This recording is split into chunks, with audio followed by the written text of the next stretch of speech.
गुंदनी रियासत हरियाणा के कस्बा गोबंदपुरा के अछूत रंबू के यहाँ पैदा हुई। उसी तरह जैसे गरीबों के बच्चे खामोशी से पैदा हो जाते हैं। रात गए जब रंबू चर्च के नशे में धुत देवरी में पड़ा था और असीली के दर्द उठा। घर में और कोई नहीं था और शदीद तकलीफ के आलम में उसने रंबू को झंझोड़ कर उठाने की कोशिश की, लेकिन रंबू तो उस वक्त अंदर सभा में बैठा दम लगा रहा था। वो आंखें बंद किए मुस्कुराने के सिवा और कुछ ना कर सका। ओहो महिंद्रा, तुम्हारी जीवन रक्षा अब मेरा काम है, इत्मीनान रखो। अगर कोई यहाँ आया भी तो मैं उसके नैन जोत छीन लूंगी, वो तुम्हें ना देख सकेगा। और सुनो, तुम इतने उदास मत रहो, मैं तुम्हारे होंठों पर मुस्कान देखना चाहती हूँ। और महिंद्रा मुस्कुरा दिया। राजकमल कमरे से निकल गई। अब वो महल के उस शीशे की तरफ जा रही थी जहाँ करनाम सिंह मिल सकता था।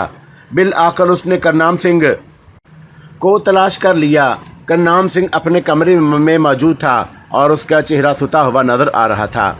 राजकमल कमरे में दाखिल हो गई और उसके कदमों की चाप सुनकर करनाम सिंह चौंक पड़ा और फिर राजकमल की शक्ल देखकर वो हैरत से उछल पड़ा। जल्दी से खड़ा हो गया और उसकी आंखें हैरत से फैल गईं। देवी देवी द्रुपा, तुम आ गईं, उसने मुतहैराना अंदाज में कहा। हाँ करनाम सिंह, तुम सुनाओ, तुम्हारे क्या हाल हैं? मौत का इंतजार कर रहा हूँ देवी। उसका इंतजार क्यों करते हो करनाम? उसने तो जब आना है आ जाएगी, पर यह सब कुछ तुमने खुद अपने लिए किया है। मैंने किया है देवी, करनाम सिंह वाले ना समझने वाले अंदाज में बोला। हाँ करनामी, तुमने? क्या तुमने मेरी बात मानी थी? मैं कैसे मानता देवी, करनाम सिंह बेबसी से बोला। क्यों, तुम राजा हो? राजकमल सख्त लहजे में बोली। राजा हूं देवी, लेकिन प्रजा का गुलाम। प्रजा की नज़रों में मैं एक ऐसा इंसान हूं जो नाम का राजा है, कोई हैसियत नहीं है मेरी। ये भी तुम्हारे कर्म है करनामी? हाँ देवी, कर्म तो हैं। जब तू ही रूठ जाए, जब मेहरबान देवी नाराज हो जाए, तो फिर इंसान के बाग कहाँ तक साथ देंगे? करनाम सिंह ने रुंधी हुई आवाज़ में कहा। मुझे एक बात का जवाब दो करनामी, क्या मैंने तुम्हें कभी नुकसान पहुंचाया? नहीं देवी, तेरी मेहरबानियों से मैं कैसे इनकार करूं? तब फिर तूने महिंद्रा के सिलसिले में मेरी बात क्यों ना मानी? बस वही बात तो नहीं मान सकता था देवी। भगवान करी कि ये बात मेरे बस में नहीं थी, मैं मजबूर था। तो मेरी मजबूरियों का सुन करनामी, सीधी सी बात यह है कि तूने अपना भला सोचा। तूने सोचा कि प्रजा तुझसे पूछेगी तो तू क्या जवाब देगा? द्रुपद तुझे एक काम पर आमादा कर सकती थी, वही तुझे वो उपाय भी बता सकती थी जिससे तू प्रजा की निगाहों में सुरखरू हो सकता था। द्रुपा ने कहा और करनाम सिंह उसकी शक्ल देखने लगा। क्या यह मुमकिन था देवी? मैंने वो भी किया है जो नामुमकिन हो। फिर तो मुझसे बड़ी भूल होगी देवी, करनाम सिंह अफसोस से बोला। इस भूल का नतीजा भी तूने देख लिया। आंसू राम गोपी मारा गया और उसे ऐलान करना पड़ा। क्या कहूँ देवी, मैं क्या करूँ? भगवान की सौगंध, जो मेरी समझ में नहीं आता। मेरे फल हैं करनामी, तेरे फल हैं, तो खुद ही भूगूंगा देवी, भूगूंगा। करनाम सिंह मुंह लटकाकर बोला। ऐलान कैसा है करनामी, जो बाजारों में हो रहा है? उसके अलावा कोई और तरकीब नहीं थी द्रुपा देवी। मैं अपने सर से ये जुआ उतार फेंकना चाहता हूँ। बस अब मुझे इस राज से कोई दिलचस्पी नहीं रह गई, और अगर कोई गलत आदमी उसमें कामयाब हो गया तो उसके भाग होंगे, और तुम्हारे बेटे के साथ जो कुछ होता रहे। उस पापी ने मेरा कोई मान नहीं रखा, तो मैं उसका क्या करूं? जो उसके भाग में लिखा है उसे कौन टाल सकता है? सब अपने मन के मीत है करनामी। अगर तुम पहले ही हुकूमत उसे हवाले कर देते तो ये सब कुछ ना होता। देवी मेरी मजबूरियों को समझो। मैं नहीं मानती करनाम सिंह जी, मैं बिल्कुल नहीं मानती। हर इंसान अपनी ज़ात के लिए मजबूर होता है। हम खुद को खुश रखने के लिए दूसरों को खुश रखना चाहते हैं और उसे मजबूरियों का नाम देते हैं। दोष महिंद्रा का भी नहीं है। अगर वो किसी बनिए के घर में घराने में आंख खोलता तो जहन में कभी यह ख्याल ना पैदा होता कि वो राज करे। वो सिर्फ इसलिए होता, मगर उसके जहन में बचपन से यह ख्याल डाला गया कि वो राजकुमार है और उसने वही चीज़ मांगी जो उसकी तलब थी।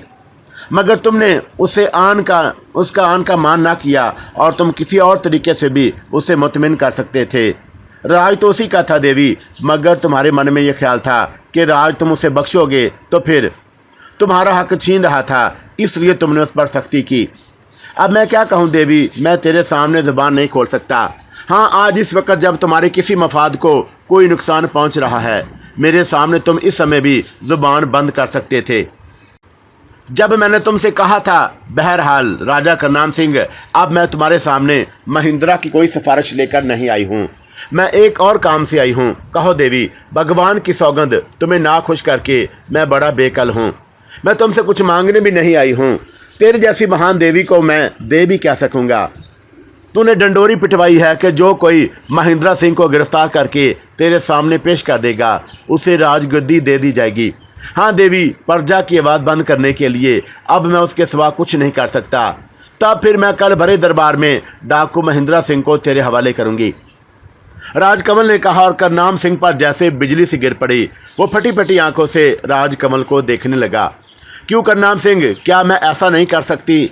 देवी देवी, करनाम सिंह बिलक बिलक कर रो पड़ा। देवी, ऐसा ना कर, ऐसा ना कर देवी, भगवान के लिए ऐसा ना कर। अब मैं तुझसे मन का भेद नहीं छुपा सकता। कैसा भेद करनामी? तेरा ही तो आसरा था देवी, भगवान की सौगंध। मैं समझता था कि जब तक तू महिंद्रा के साथ है, उसे कोई नुकसान नहीं पहुंचा सकता। मैं जानता हूं गोपी को भी तेरी ही वजह से शिकस्त हुई। इस ख्याल में ना रहना महाराज कि तुमने उसे कब गिरफ्तार कर लिया, लेकिन कोई ना कोई उसे जरूर गिरफ्तार कर लेता। गोपी के मामले में मैंने उसकी कोई मदद नहीं की। अगर तुम उसे गिरफ्तार करने की कोशिशों में लगे रहते तो तुम्हारे फौजियों का भी यही हाल होता।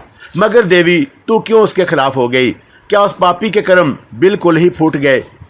ये भगवान ही जाने। मैं सिर्फ तुझे ये इतला देने आई हूँ कि कल दरबार में महिंद्रा सिंह को तेरे हवाले कर दूंगी। क्या तू राजगद्दी फौरन देने का ऐलान कर देगा? हाँ देवी, बस अब भगवान से मौत के सिवा कुछ नहीं चाहता। तू वचन दे रहा है करनामी? हाँ देवी, ठीक है करनामी, तू ऐलान करा दे कि महिंद्रा सिंह को किसी ने गिरफ्तार कर लिया है और कल सुबह उसे दरबार में पेश किया जाएगा। जो तेरी आज्ञा देवी, अब मैं कुछ नहीं कहूँगा। करनाम सिंह ने गर्दन झुका दी।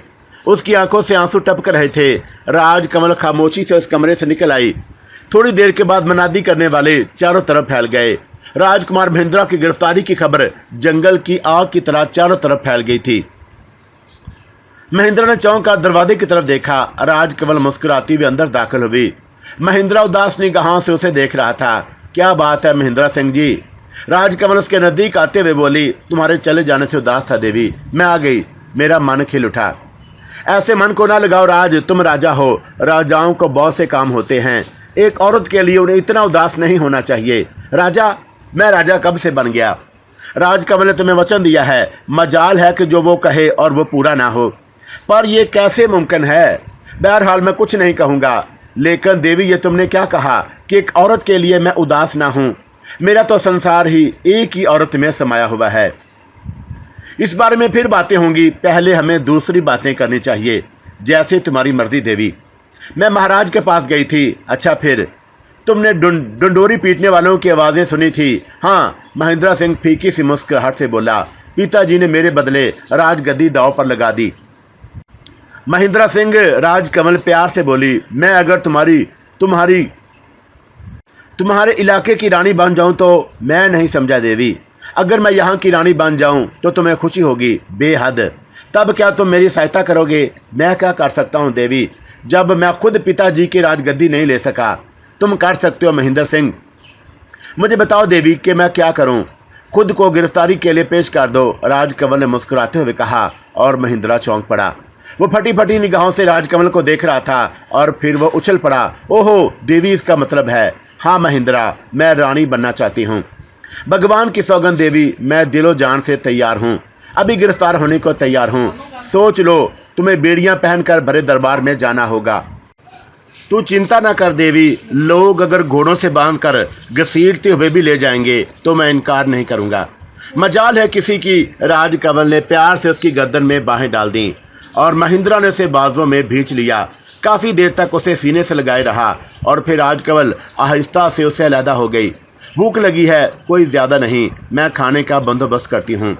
कर दो, कैसी दिलचस्प बात है। मैं अपने घर में चोरों की तरह छुपा बैठा हूँ और मेरे लिए खाने का बंदोबस्त भी मेरे मेहमान कर रहे हैं।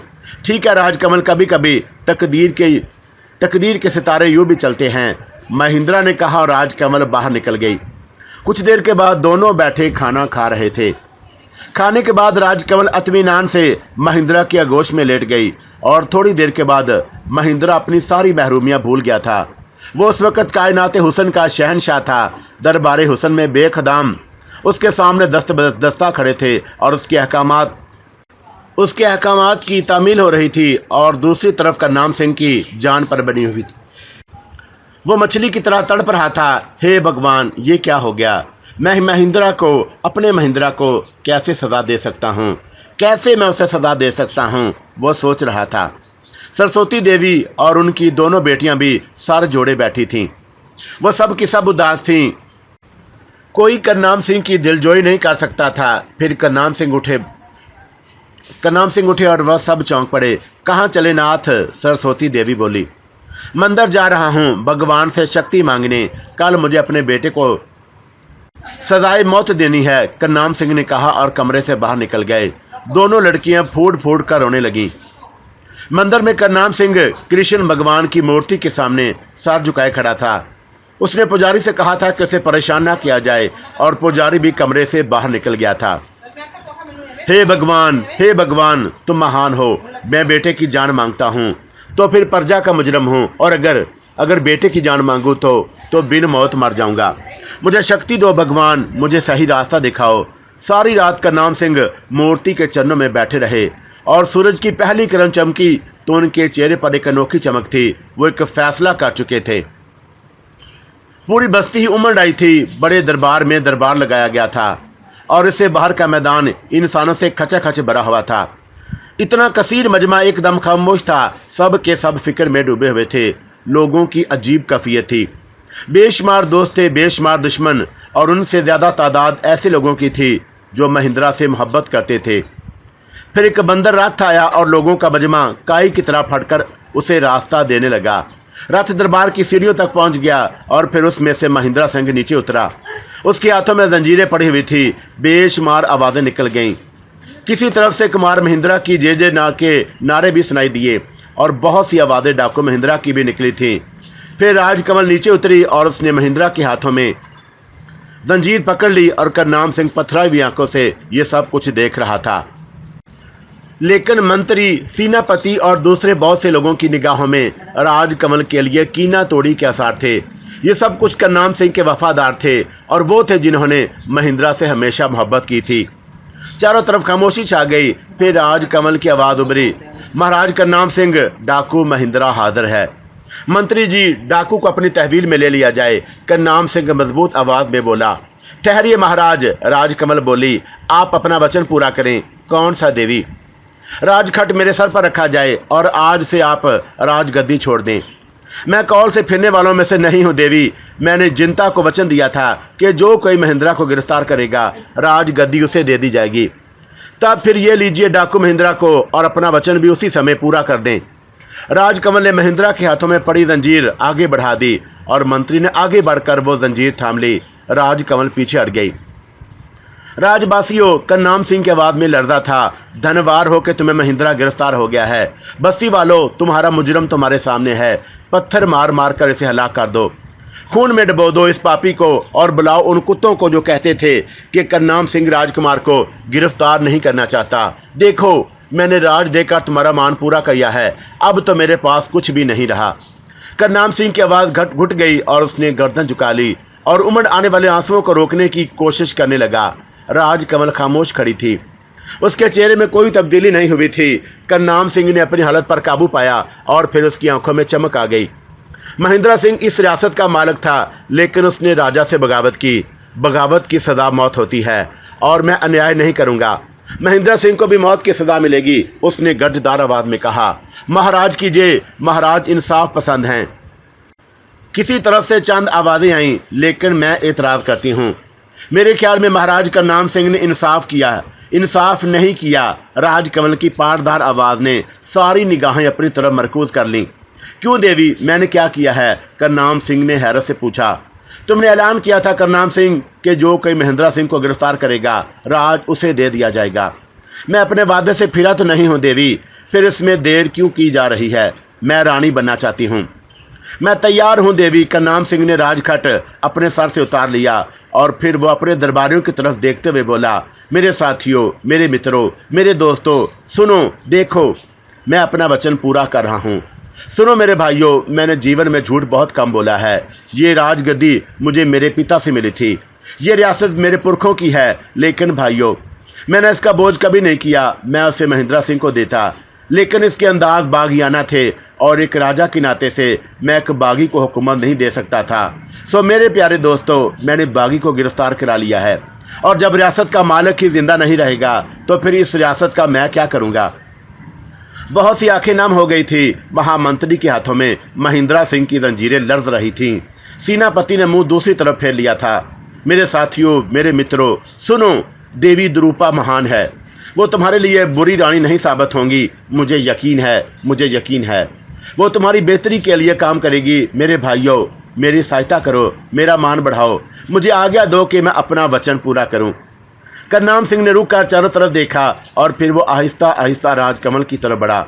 उसने लड़ते हाथों से राजखट राजकमल के सर पर रख दिया और चारों तरफ से रानी द्रुपा की जय जयकार गूंज उठी।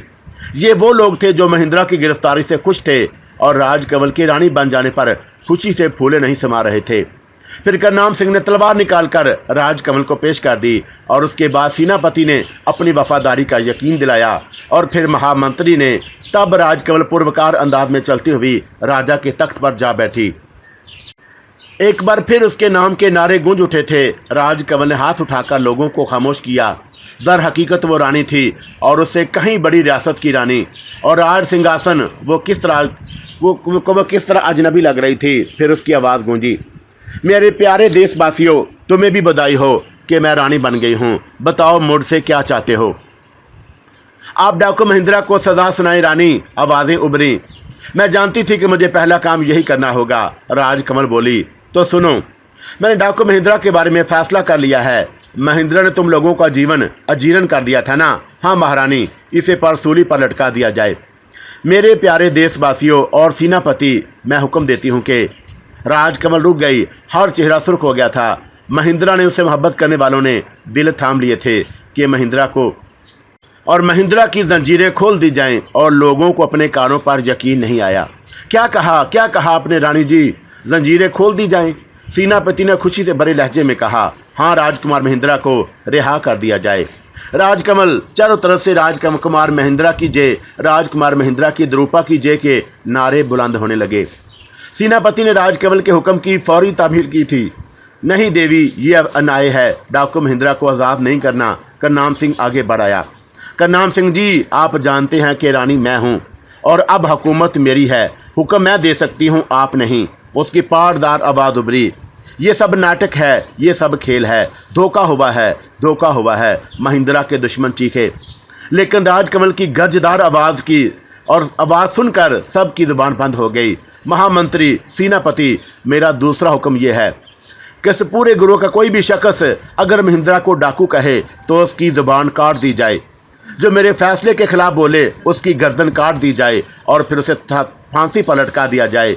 यह हुक्म उसी वक्त से लागू होगा, इसी वक्त से लागू होगा, और अभी से मेरी आज्ञा का पालन किया जाए।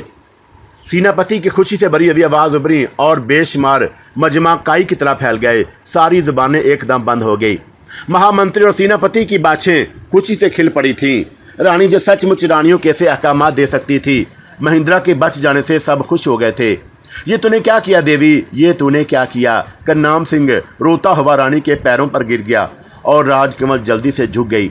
उठो महाराज, करनाम सिंह जी उठो। मैंने जो कुछ किया है ठीक किया है, और मैंने वो किया है जो तुम्हें करना चाहिए था। कुमार महेंद्र डाकू था नहीं, उसे बनाया गया था। मगर द्रुपा देवी, मैं अपने फैसले पर कोई तबसरा नहीं करूंगी महाराज, राजकमल ने कहा और वापसी के लिए चल पड़ी। दरबार बर्खास्त कर दिया गया था। राजकमल चंद कदम चलकर रुकी। मंत्री जी, उसने आवाज़ दी। महारानी, मंत्री जल्दी से आगे बढ़ाया। कुमार महेंद्र को नहायत एहतराम के साथ उनके कमरे में ले जाया जाए। उनके खिलाफ कोई साजिश कामयाब नहीं होनी चाहिए। ये अब आपकी जिम्मेदारी है। मजाल है किसी की, आप चिंता न करें महारानी। उन्हें वही आराम दिए जाएं जो राजकुमार को दिए जाते हैं। राजकुमार हमारी आंखों के तारे हैं महारानी, सेनापति ने कहा। राजकमल महेंद्र की तरफ मुड़ी। हम जल्दी तुमसे मुलाकात करेंगे राजकुमार। और फिर वह वापसी के लिए चल पड़ी। हे भगवान, तेरा बड़ा एहसान है। सरस्वती देवी सजदे में गिर गई थी और उनकी दोनों बेटियां और दोनों दामाद और इस वक्त सब करीब मौजूद थे। एक कोने में करनाम सिंह गर्दन झुकाए बैठे थे। बस करो सरस्वती, बस करो, करनाम सिंह ने हाथ उठाकर कहा। आज तो रोको ना नाथ, सारा जीवन रोकते रहे, आज तो ना रोको। सरस्वती देवी रोते हुए बोली, और मुझे शर्म आती है सरस्वती, मुझे शर्म आती है। शर्म क्यों महाराज? सरस्वती ने हैरत से पूछा। हाँ सरस्वती, वो पापी तुम्हारे प्रेम पर शक करता था। उसने सब कुछ तुम्हारे ही लिए ही तो किया था। तुम तो जीवन भर भगवान से उसके जीवन की प्रार्थना करती रही। वो बच्चा था, भटक गया था। महाराज, मैं तो बच्चा नहीं थी। भगवान की सौगंध, वो तुम्हारा महिंद्रा नहीं, मेरी आंखों का भी सुख है। भगवान उसे सुखी रखे। मैं बहुत शर्मिंदा हूँ सरस्वती, मैं बहुत शर्मिंदा हूँ। करनाम सिंह ने गर्दन झुका ली और उनके दोनों दामाद खामोश बैठे थे और दोनों लड़कियां भी सर झुकाए बैठी थीं।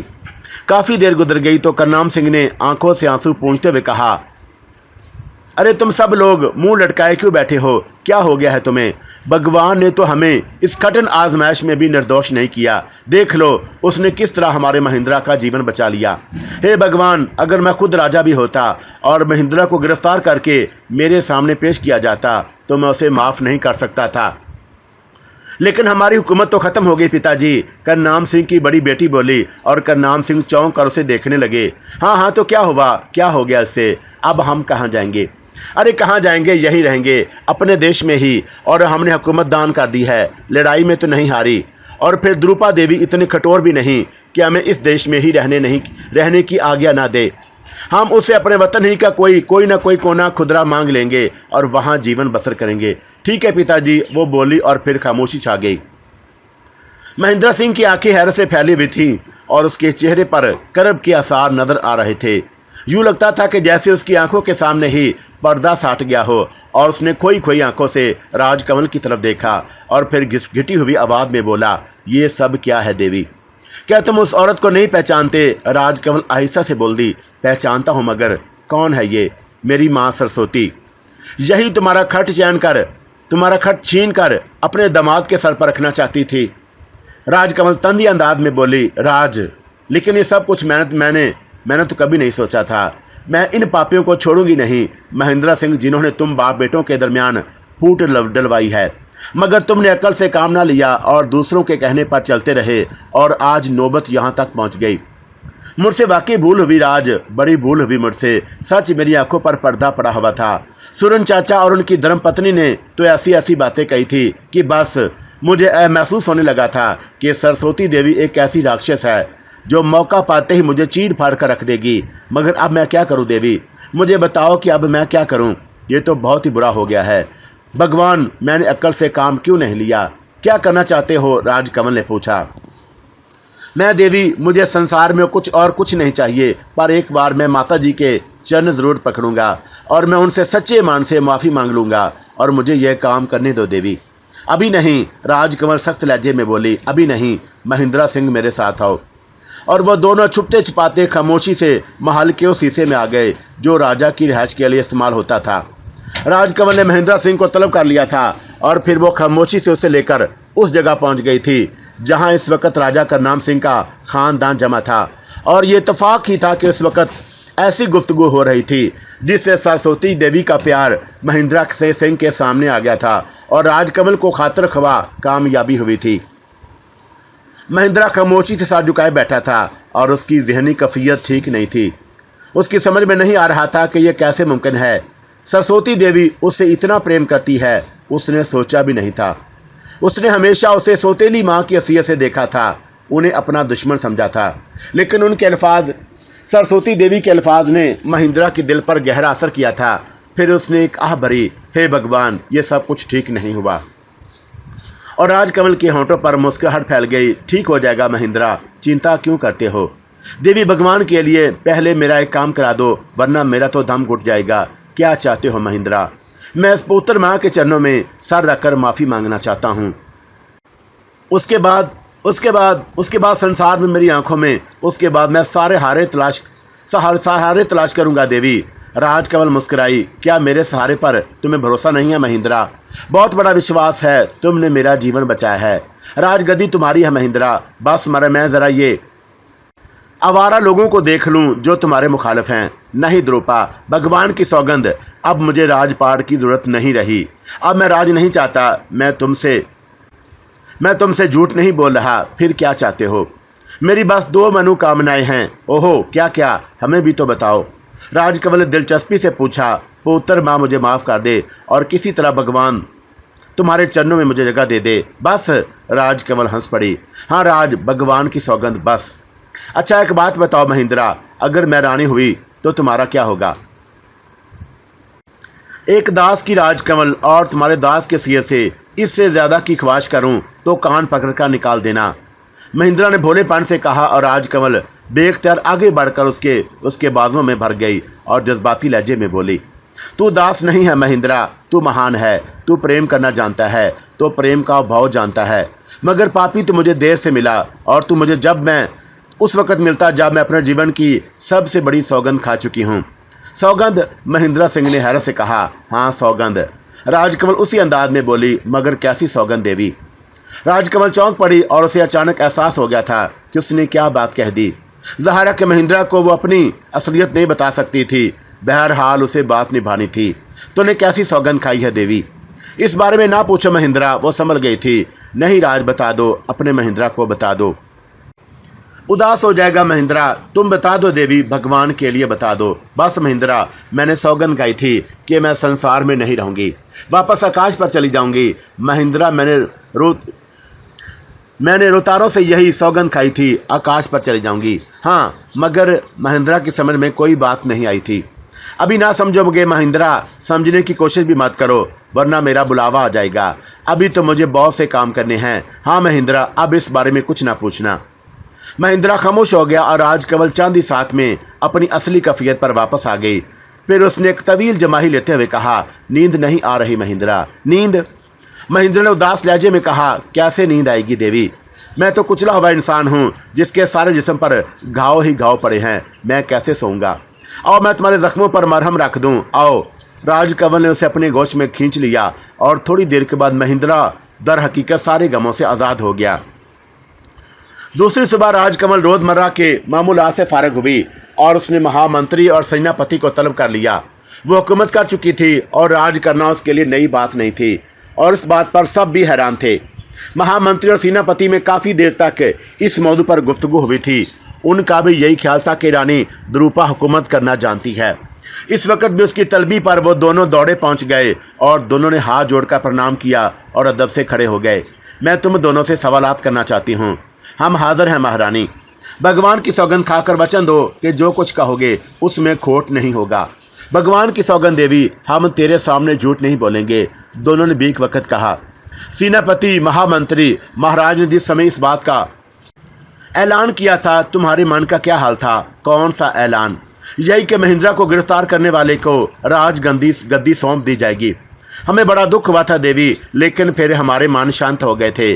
कुमार महिंद्रा को गिरफ्तार करना आसान काम नहीं था। हाँ, उन लोगों के दिल की हसरत पूरी हो जाती जो उसकी गिरफ्तारी के ख्वाहिशमंद थे और फिर हम चाहते थे कि उनमें से 10-20 महिंद्रा के हाथों मारे जाएं और फिर दूसरे खुद ब खुद खामोश होकर बैठ जाएंगे। ओहो, इसका मतलब है कि तुम महिंद्रा से प्यार करते हो। वो हमारी गोदों में पलकर बड़ा हुआ है देवी, तुम खुद समझ लो। और उसकी गिरफ्तारी का सुनकर तुम्हें दुख हुआ होगा बहुत। और फिर इस कैफियत में जब मैंने उसकी जान बख्श दी, तुम्हारा एहसान हमारी गर्दनों पर हो गया रानी। तुमने हमारे दिलों की बात कर दी और फिर तूने जुबान बंद करने वालों के खिलाफ के लिए जो कुछ किया वो हमारे मन की मुराद थी। भगवान की सौगंध, ऐसा हुक्म तो कुमार महिंद्रा भी नहीं दे सकता था। हम ऐसा ही हुक्म चाहते थे। गोया तुम मुझसे खुश हो बहुत महारानी। ये बहुत अच्छी बात है। सुनो, मैं जो कुछ करूंगी रियासत के भले के लिए ही करूंगी। मैं चाहती हूँ कि तुम लोगों का भरपूर तावन रहे। तू हमें अलग नहीं पाएगी महारानी। बस मैंने तुम्हें इसीलिए बुलाया है। मैं चाहती हूँ कि महिंद्रा की मुखालफत में बोलने वाली जुबान काट ली जाए। उसके मुखालफों का वो हशर करेंगे कि याद रखें। ऐसा ही होगा महारानी, दोनों ने कहा और फिर वो खुश खुश वहां से चले गए। राजकमल के होठों पर मुस्कुराहट फैल गई थी। उसके बाद उसने करनाम सिंह को तलब कर लिया। करनाम सिंह थोड़ी ही देर में आ गया था और उसका चेहरा उतरा हुआ था और आंखों से पता चलता था कि वो रात को सो भी नहीं सका था। राजकमल ने उठकर उसका स्वागत किया था। करनाम सिंह ने दोनों हाथ जोड़ लिए। महारानी की जय, वो आहिस्ता से बोला और राजकमल मुस्कुरा पड़ी। नाराज है महाराज, वो आहिस्ता से बोली। मैं तुझसे नाराज हूँगा और महारानी, तुझसे जिसने हमेशा मेरी औलाद का जीवन बचाया है, जिसने मेरे घर के दीप जलाए हैं, वो दीप जिनमें तेल खत्म हो चुका था। फिर मुझे महारानी कहकर क्यों पुकारा? तू महारानी है, महारानी है देवी। भगवान ने तुझे राज दिया है। तुम्हारे ख्याल में मैं राज की लोभी हूँ? भगवान की सौगंध, मेरे मन में ऐसा कोई ख्याल नहीं। अब तुम्हारे क्या इरादे हैं? हमें इस बस्ती में रहने दे, हमें एक छोटा सा मकान दे दे, हम खुशी से जीवन बिता देंगे। ठीक है महाराज, मगर क्या अपने बेटे को नहीं ले जाओगे? ले जाएंगे, क्यों नहीं ले जाएंगे। अब तो जिस बात का झगड़ा था खत्म, वो बात ही खत्म हो गई। बुरा ना मनाए महाराज, तो एक बात कहूँ। जरूर कहो देवी। तुम्हारा हम पर एहसान है। काम आपने समझदारी से नहीं किया। कौन सा काम? महिंद्रा के मामले में आपने नौबत इस साता क्यों जाने दी कि वो इन रास्तों पर निकल जाता? राजकमल ने पूछा और करनाम सिंह ने पुरख्याल अंदाज में गर्दन झुका ली और फिर वह थोड़ी देर के बाद गहरी सांस लेकर बोला।